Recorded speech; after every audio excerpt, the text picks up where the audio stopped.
사람은 자기가 처한 환경에만 집착하면 낙심하고 절망하기 쉽습니다. 그러나 그런 환경 가운데서도 함께 하시는 하나님을 바라보면 힘이 생기고 용기가 납니다.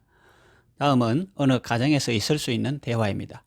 밤새 태풍으로 요란했는데 아침에 딸이 창밖을 바라보며 말했습니다. 아빠, 하나님이 계시다면 지난밤 도대체 어디 계셨던 거야? 저렇게 가로수가 뽑히고 건물 간판도 떨어져 나갔는데. 그때 그 아버지가 말했습니다. 하나님은 지난밤에 그 태풍을 잠잠하게 하는 일을 하셨단다.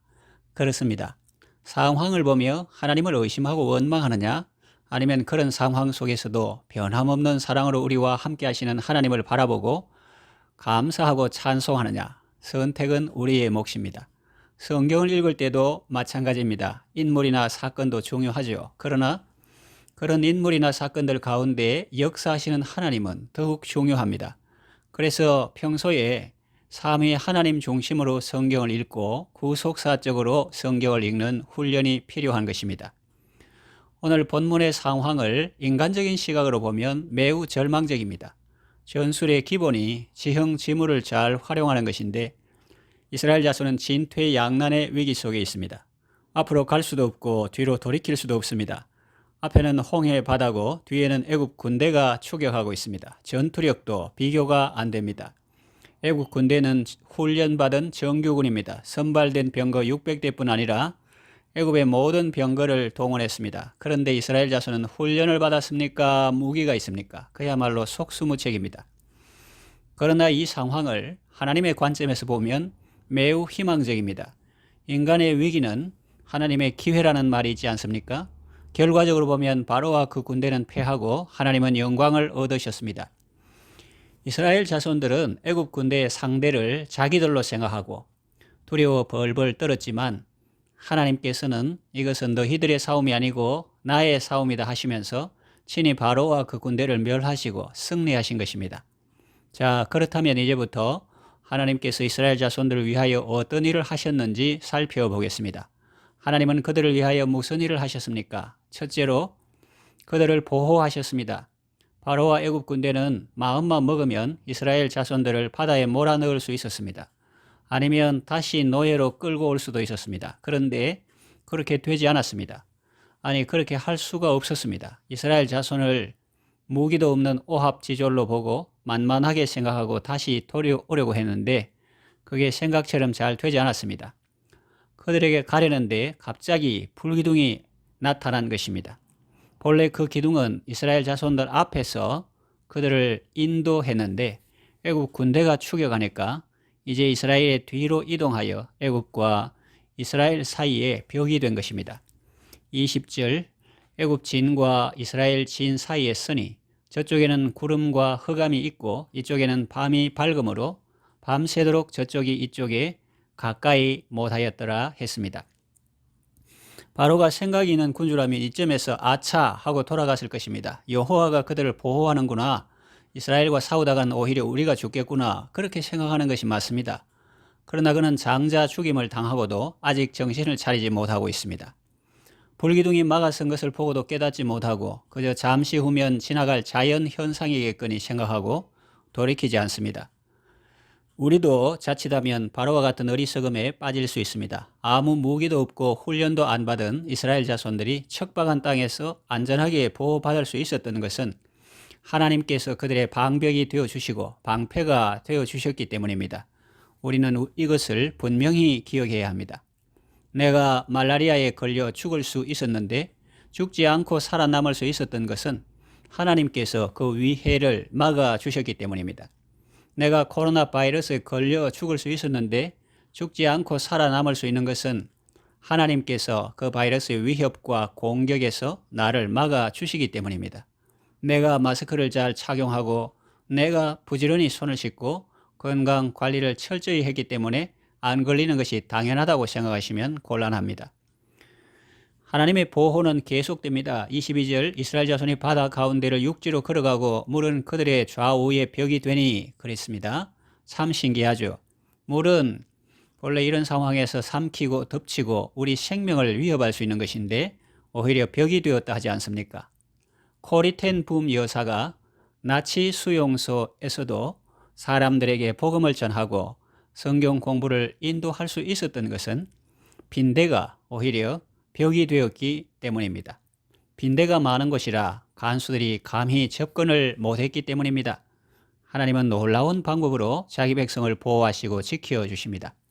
어떤 감옥도 하나님의 자비의 손길이 미치지 못할 정도로 깊은 감옥은 없는 것입니다. 우리는 지금도 믿음으로 말미암아 하나님의 능력으로 보호하심을 받고 있습니다. 예수님은 하늘과 땅의 모든 권세를 가지시고 우리와 함께 하시며 우리를 지켜주시며 보호해 주십니다. 둘째, 그들을 위하여 길을 내셨습니다. 위기 앞에서 이스라엘 자손들이 한 일은 아무것도 없습니다. 한 일이 있다면 그것은 두려움에 빠져서 원망하고 불평한 것이죠. 긍정적인 것은 없습니다. 10절 말미에 그들이 여호와께 부르짖었다는 표현이 나오는데 그것은 믿음에서 나온 것이 아니고 극심한 두려움에서 나온 것입니다. 이어서 바로 모세를 원망하린 말이 나오는 것을 보면 알 수 있죠. 이스라엘 자손은 위기 앞에서 아무것도 한 것이 없고 기껏 한 것은 원망밖에 없는데 정말 중요한 일은 하나님이 다 하십니다. 21절 모세가 바다 위로 손을 내밀매 여호와께서 큰 동풍이 밤새도록 바닷물을 물러가게 하시니 물이 갈라져 바다가 마른 땅이 된지라 했습니다. 복음성가 가사가 생각납니다. 너무 견디기 힘든 지금 이 순간에도 주님이 일하고 계시잖아요. 그렇습니다. 주님이 일하고 계십니다. 닫힌 문만 바라보지 말고 열려있는 문을 보아야 합니다. 레드 오션만 보고 원망할 것이 아니라 블루 오션을 보고 감사와 기쁨으로 나아가야겠습니다. 하나님은 이스라엘 자손을 위하여 길을 내셨습니다. 하나님은 지금도 우리를 위하여 길을 내시며 우리의 길을 예비하고 계십니다. 셋째, 그들을 인도하셨습니다. 13장 21절에 보면 여호와께서 그들 앞에서 가시며 낮에는 구름 기둥으로 그들의 길을 인도하시고 밤에는 불 기둥을 그들에게 비추사 밤이나 낮이나 진행하게 하시니 라는 말씀이 나옵니다. 하나님께서 이스라엘 자손들 앞에서 가시며 그들을 친히 인도하신 것입니다. 하나님께서 인도하시면 오류가 없습니다. 인간의 좁은 소견의 오류처럼 보일지라도 그것은 오류가 아닙니다. 그렇게 인도하시는 데는 다 목적이 있고 다 계획이 있는 것입니다. 2절에서 4절 이스라엘 자손에게 명령하여 돌이켜 바다와 믹돌 사이의 비하이롯 앞 곧 바알스본 맞은편 바닷가에 장막을 치게 하라. 바로가 이스라엘 자손에 대하여 말하기를 그들이 그 땅에서 멀리 떠나 광야에 갇힌 바 되었다 하리라. 내가 바로의 마음을 완악하게 한즉 바로가 그들의 뒤를 따르리니 내가 그와 그의 온 군대로 말미암아 영광을 얻어 애굽 사람들이 나를 여호와인 줄 알게 하리라 했습니다. 결국 어떻게 되었습니까? 하나님께서 말씀하신 그대로 되었습니다. 이스라엘 자손들이 애굽 군대를 보고 두려워할 때 하나님은 모세를 통하여 그들을 안돈시키시고 모세에게 말씀하셨습니다. 이스라엘 자손에게 명령하여 앞으로 나아가게 하고 지팡이를 들고 손을 바다 위로 내밀어 그것이 갈라지게 하라. 21절 모세가 바다 위로 손을 내밀며 여호와께서 큰 동풍이 밤새도록 바닷물을 물러가게 하시니 물이 갈라져 바다가 마른 땅이 된지라. 22절 이스라엘 자손이 바다 가운데를 육지로 걸어가고 물은 그들의 좌우에 벽이 되니 말씀했는데 이처럼 하나님께서 그들을 인도하셨습니다. 애굽 사람들은 그들의 뒤를 추격하다가 큰 어려움을 당하고 물이 다시 흐를 때 완전히 수장되고 말았습니다. 이스라엘 자손을 인도하신 하나님은 지금도 우리를 인도하십니다. 길이 있으면 그 길로 인도하시고 길이 없으면 새 길을 만드시고 그 길로 인도하십니다. 추격하는 자는 감히 따라올 수 없도록 막아주시고 위기에서 구원받게 하시며 안전하게 인도하십니다.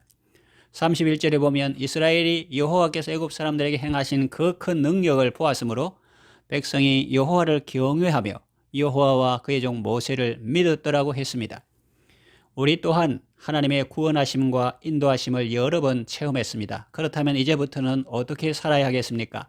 하나님을 경외하며 하나님과 그분이 세우신 지도자를 믿고 그 인도하심에 따라야 하지 않겠습니까? 하나님은 이스라엘 자손을 애굽에서 구원하시고 가나안으로 들어가게 하십니다. 하나님은 우리를 마귀와 죄와 사망의 권세에서 속량하시고 가나안보다 좋은 천국으로 인도하십니다. 이스라엘 자손들이 광야를 통과할 때 그들과 함께 하셨던 하나님은 오늘 이 광야와 같은 세상을 통과하는 우리와도 함께 하십니다. 그들과 함께 하셨던 하나님은 지금 우리와 함께 하고 계십니다. 그들을 위하여 놀라운 일을 이루셨던 하나님은 지금도 우리 가운데 계시며 놀라운 일을 이루고 계십니다. 그러니 여러분, 상황을 보고 낙심하거나 절망하지 마십시오. 원망하거나 두려워하지도 마십시오. 오직 하나님을 바라보십시오. 하나님의 약속에 말씀을 붙드십시오. 그때는 하나님이 다 하셨습니다. 지금도 하나님이 다 하십니다. 그런데 마치 내가 무엇이라도 해야 될 것처럼 호들갑을 떨거나 무엇이라도 할 수 있는 것처럼 오만을 떨면 되겠습니까? 모세가 백성들에게 한 말을 명심해야겠죠. 너희는 두려워하지 말고 가만히 서서 여호와께서 오늘 너희를 위하여 행하시는 구원을 보라. 여호와께서 너희를 위하여 싸우시리니 너희는 가만히 있을지니라. 그렇습니다. 사탄은 사람에게 두려움을 주어 옆에 있는 형제를 불안하게 만들고 조급증으로 상대방을 힘들게 하고 지도자를 원망하게 만들고 그래서 실패하게 만듭니다. 그러나 하나님은 반대입니다. 하나님이 우리에게 주신 것은 두려워하는 마음이 아닙니다. 능력과 사랑과 절제하는 마음입니다. 우리의 위기 가운데 한없는 능력을 베풀어 주시고 그래서 하나님의 큰 사랑을 깨닫게 하시고 그로 인하여 내 인생은 함부로 살아서는 안 되겠구나. 하나님께서 이처럼 귀한 생애를 내게 주셨으니 아름답게 살아야 되겠구나 하는 깨달음을 주시고 감사와 감격으로 아름다운 삶을 살게 하십니다. 하나님이 다 하셨습니다. 지금도 하나님이 하십니다. 믿고 감사하며 그 인도하심에 따르기만 하면 됩니다. 어떤 어려운 상황을 만났다 할지라도 하나님을 바라보며 믿음으로 승리하시기를 바랍니다.